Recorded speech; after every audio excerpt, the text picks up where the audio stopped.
Let's talk about Bane in my DC cinematic universe. Bane was born to two prisoners in the horrible black site prison of Peñadura on the island of Santa Prisa, located just outside of Cuba. One day, during the once every 10-year inventory of the prisoners of Peñadura, the guards would discover Bane when he was only 7 years old. The guards couldn't definitively prove who his parents were, and so this child was taken out of the prison and thrown onto the streets of Cuba to raise himself. And he did. You see, this boy was born very small. He was not physically gifted in any way, but he was extraordinarily mentally gifted. He was a genius, and eventually that genius led him to be recruited by a cartel to be their drug manufacturer. This kid was a genius chemist, and he made just the purest shit for this cartel. But you see, even though he was the cartel's source of money, he was still bullied.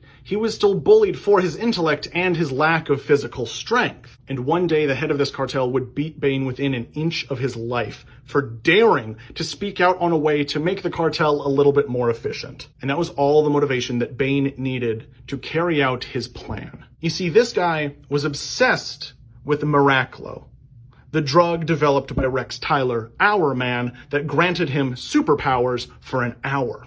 And so Bane tried to figure out how to formulate this himself. Now, Bane couldn't make an exact copy of Miraclo, but Bane made a formula that had to be supplied continuously, intravenously. But once it was, it granted the user immense increased size and strength. Bane was 5'2" and weighed under 100 pounds.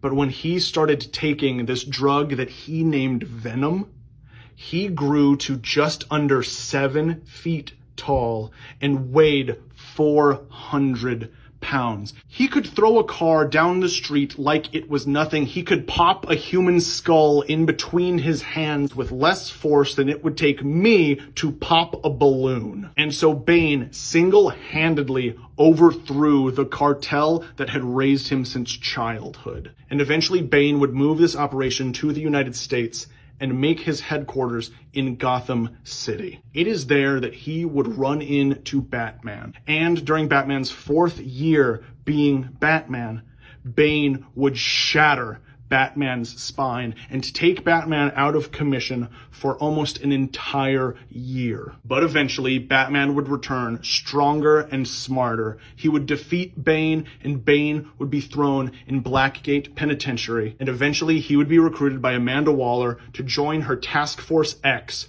where he would go on to fight the android known as Amazo. Because you see, Amazo, an android capable of copying biological super abilities, could not copy an externally supplied superpower. And that is Bane in my DC cinematic universe.